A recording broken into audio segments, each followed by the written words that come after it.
He's bringing you a gift. This is for Ariel Ecton. Congratulations, and welcome to this once-in-a-lifetime gathering. Mr. Moretti will be playing the greatest album of modern times.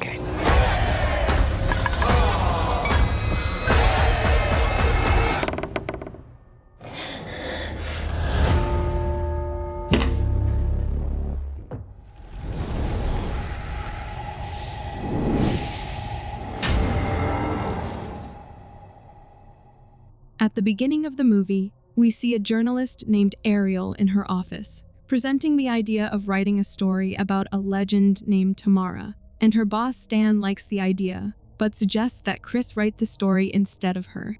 During lunch, she confides in her friend that she wants to write books and prove to people that she's a talented writer, to which he responds that he doesn't think anyone cares about how she feels, loves, or hates. He points out that she's only 27 years old, didn't grow up poor or rich, has a stable job, perfect health, no addictions, no enemies, and has never let anyone get close enough to truly break her heart. According to him, it's life experience that gives people perspective, and it's that perspective that makes opinions valuable. And in his eyes, her perspective is average.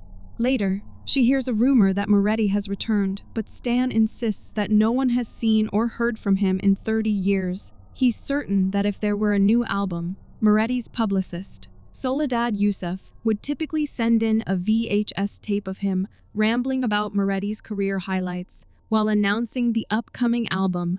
Just then, a man arrives and shows them Youssef's latest YouTube video, where he announces that Moretti is bringing them a gift, the greatest album of modern times. And in typical debutante fashion, Moretti plans to perform for a select group of people this weekend before sharing this new blessing with the world, hinting that there is much more to come. We then find out that Stan has been invited to the exclusive listening event, and a while later, another invitation arrives, this time for Ariel, leaving everyone stunned. Stan and Ariel arrive in Green River, Utah, where they are greeted by a man named Jorg, who instructs them to follow him. They board a bus where the other guests are waiting, and Stan introduces Ariel to the group, specifically pointing out Clara, a talk show host, and Bianca Tyson, a top paparazzo in the industry. There's also an influencer named Emily on the bus, along with a famous podcaster named Bill Lotto. Jorg then announces that they are ready to begin their 4-hour, 8-minute journey. As they set off, Stan tells Ariel that it's a good time to establish their game plan, explaining that he will be the one writing the review and the article, but he could really use her help with taking notes. When they arrive at the location, they see a crowd already gathered, cheering as the bus pulls up.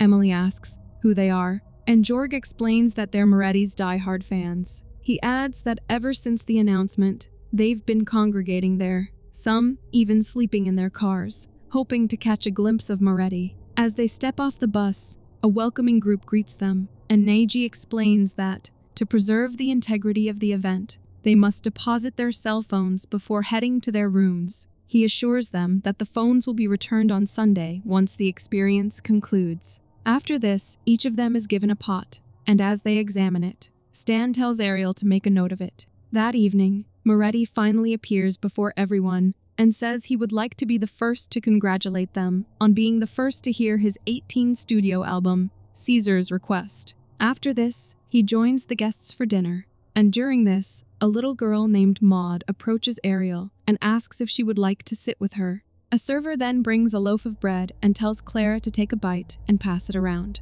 One by one, everyone takes a bite and passes the bread forward while Ariel watches from her seat. Eventually, the bread reaches Ariel, and she hesitantly takes a small bite before passing it on. After this, they are served food, and everyone starts eating.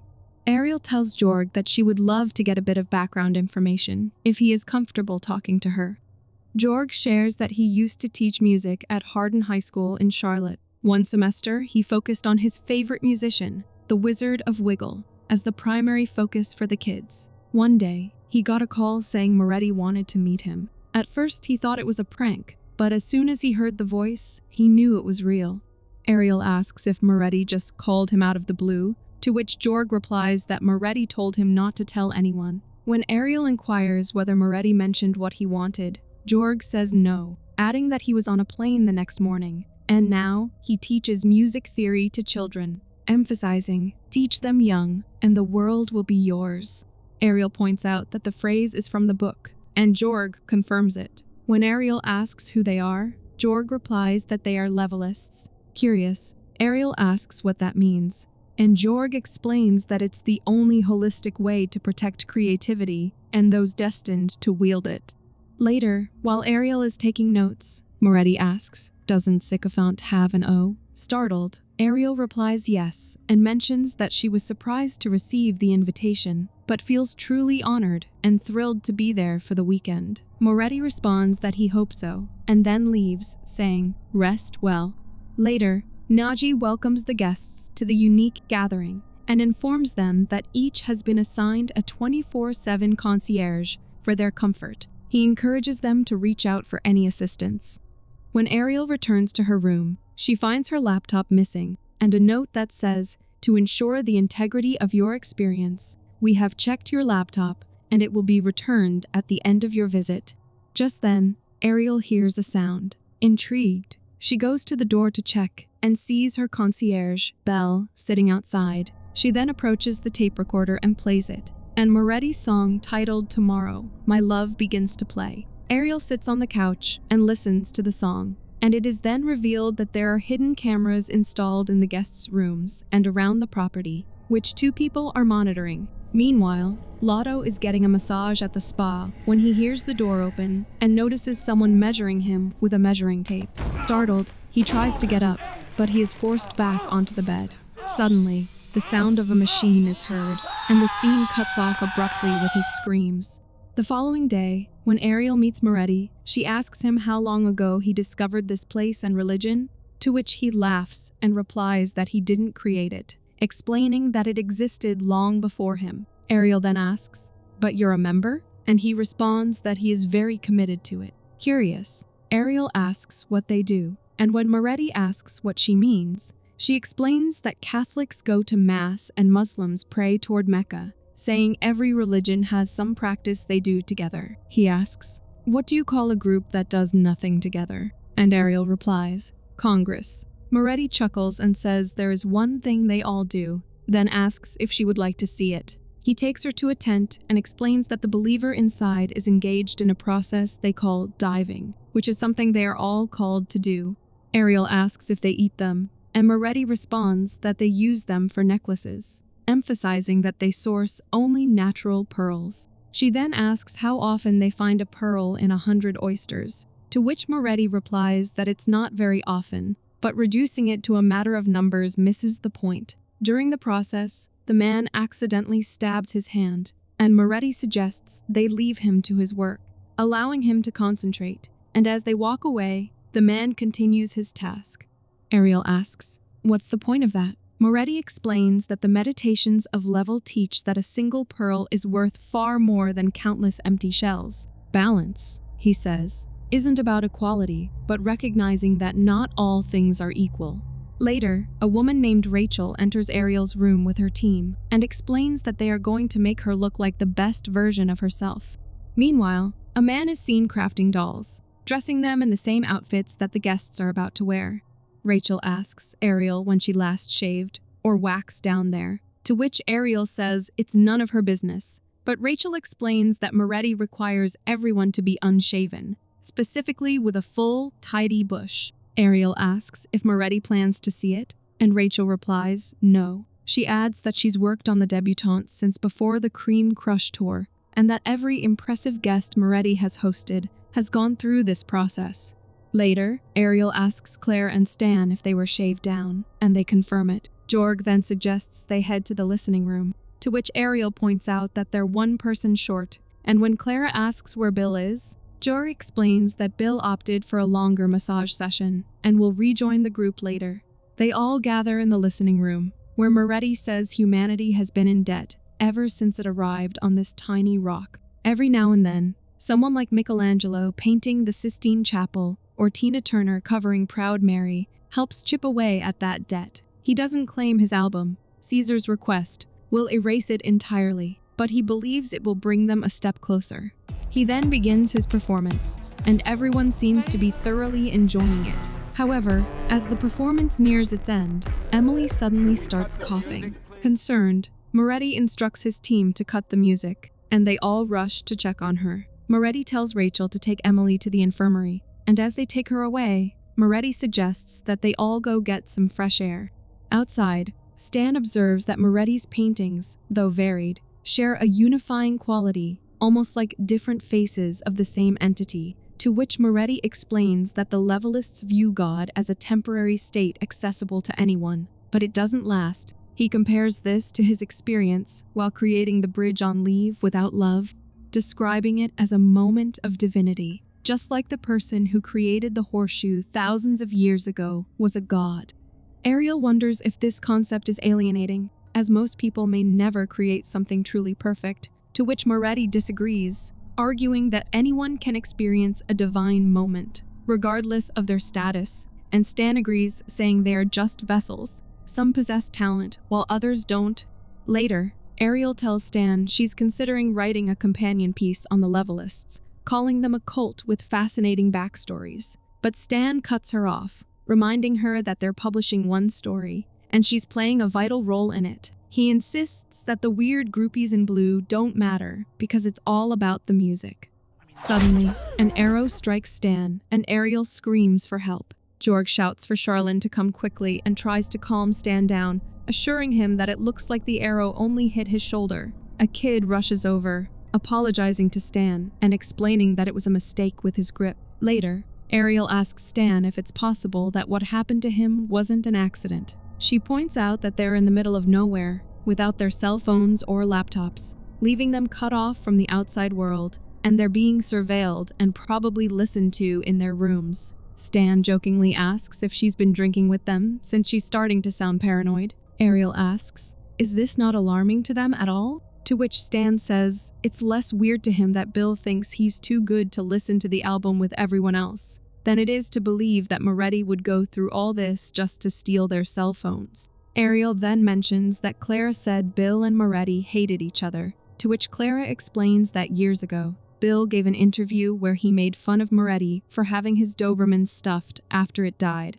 Ariel says the whole situation just doesn't feel right to her, but Stan brushes it off, reminding her that she's just there to take note. The next morning, Ariel escapes from her room through the window, determined to find answers to her questions. Meanwhile, Rachel knocks on Ariel's door, but when there's no response, Belle breaks in, only to discover she is not there. Ariel sneaks into the oyster room but finds it empty. She then makes her way to a shed filled with strange objects and scattered tools. As she searches the area, she discovers a basket containing their phones, but all the screens have been destroyed, and Bill's decapitated body is revealed hidden there. Just then, Rachel enters, but Ariel warns her not to touch her. As Belle arrives, Rachel tries to explain, but Ariel walks out without listening. Ariel packs her bag and tells Moretti she needs to leave, and when he asks what happened, she asks where Bill is. Moretti turns to Neji, who assumes Bill is getting dressed for dinner. Moretti asks if Bill did something to her, but Ariel just repeats her question and also asks about Emily. Neji replies that he just saw Emily, who is feeling better and will join them at the children's show. Moretti asks Ariel to explain, but she refuses, insisting she just wants to leave. Neji informs her that leaving immediately isn't possible since some believers took the bus into town, but it should return in about 40 minutes. Moretti apologizes for her experience and assures her they'll get her out as soon as possible. He then instructs Neji to make sure the plane is ready to go the second they get Ariel to the airport. Maud asks, "But what about the puppet show?" And Moretti explains that Ariel has to leave. Maud protests, saying it's unfair since the kids worked hard and Ariel was supposed to sit next to her. Moretti suggests that if Ariel agrees,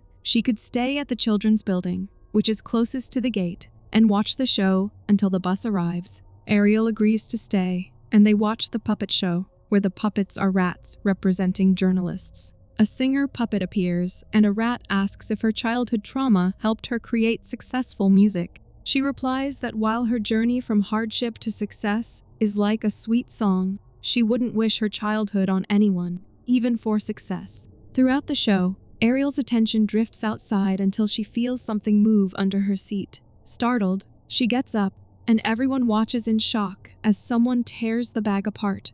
And to their horror, it's Emily, her face completely disfigured. Naji quickly escorts the children away, while Moretti explains that the chemical Emily ingested is rapidly expanding. He then lies down, presses Emily's eye, and pus spills onto his face. Stan tries to leave, but is stopped, and they all are forced to sit there. Moretti addresses the guests, expressing disappointment that their disruptive behavior undermines the hard work put into this once-in-a-lifetime event. Stan attempts to escape again, but he is thrown against a window, and when Clara also tries to flee, she is caught by a man who slams her onto a table. He then grabs her hair and drags her, causing the skin on her head to tear. Afterward, everyone is forced to sit back down, and when Stan asks, "What is this?" Moretti responds sarcastically, saying that for his first interview in 30 years, Stan could ask a better question. Then, taking the microphone, Moretti asks himself why he named his new album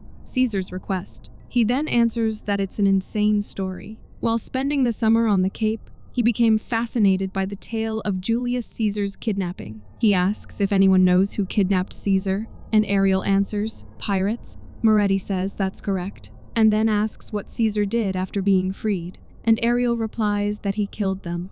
Moretti clarifies that Caesar crucified every one of them, and the best part, he says, is that the pirates mistook Caesar for a commoner and asked a ransom typical for any Roman, prompting Caesar to demand a higher ransom to match his status. Moretti concludes that royalty, even at the mercy of peasants, remains royalty.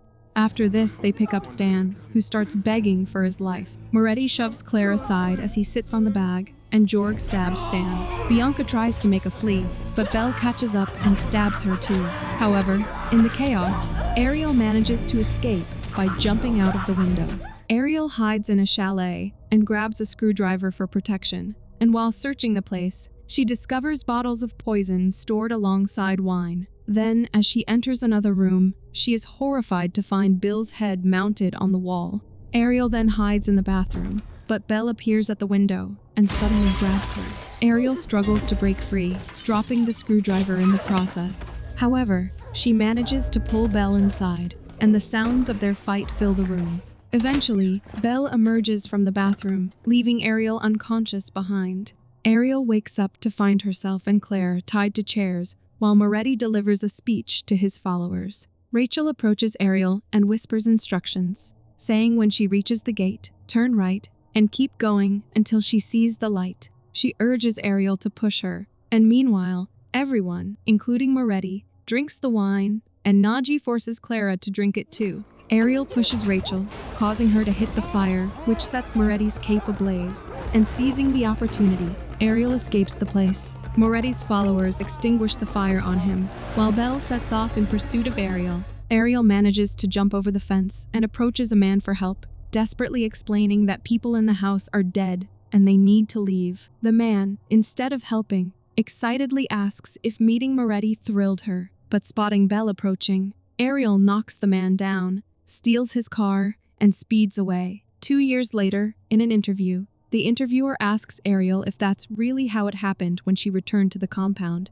and she confirms it's exactly as she wrote in her book. Next, we see police raid Moretti's compound, where he is sitting alone playing the piano, and in front of him, 5 dead bodies are lying wrapped in blue clothes. The interviewer asks if Moretti was really just sitting there alone, still in his white suit, playing the piano, to which Ariel replies it was surreal, but the cops haven't found a single levelist body, nor have they located the fan who was at the gate. Just then, Ariel's phone rings, and she steps away to take the call. It's Yusuf on the other side, and Ariel asks what he wants, to which Soledad mentions that she sent 6 interview requests to speak with Moretti for her novel, so Moretti would like to meet this evening at the high-risk state hospital in Reno. Ariel meets Moretti at the hospital, and he tells her that primitive humans chose their leaders the same way animals do, through brute strength. As humanity evolved, leaders were chosen based on intelligence rather than physical power. But now, in a world filled with conflict, illiteracy, and division, he argues that the left brain metric has failed, and the next evolution will favor the right brain. where the most creative take charge. Ariel says he can't escape accountability for murdering hundreds of people, to which Moretti corrects her, admitting to killing only 5, and notes that her masterpiece is also the introduction to their story. When Ariel insists that no one will condone murder, Moretti counters that if something is scandalous enough, people will never stop talking about it, just like how no one stops being Catholic after reading about the Crusades. Ariel asks where the bodies are, and Moretti replies, around. He explains that they are spread out but still connected, symbolizing the spread of inspiration and the preservation of dying crafts. They're not hidden, but waiting to improve the future. When Ariel asks what was in the champagne glasses, Moretti simply replies, champagne. He claims that talent brings forgiveness. The greater the talent, the greater the forgiveness, and they just needed someone to start the process. Ariel then asks why she was chosen, and Moretti says there were 2 reasons, one for them and one for him. They saw her as a pure, uncorrupted vessel, not driven by success or cheap shots. As for him, he found a short piece she wrote about a school board lady and admired how she described the woman's delightfully inconspicuous chin. He says he needed his chin in good hands and then leaves. In the final scene, Ariel appears on a TV show for an interview, but she notices the pearl necklace around the host's neck, and the movie ends on this eerie note.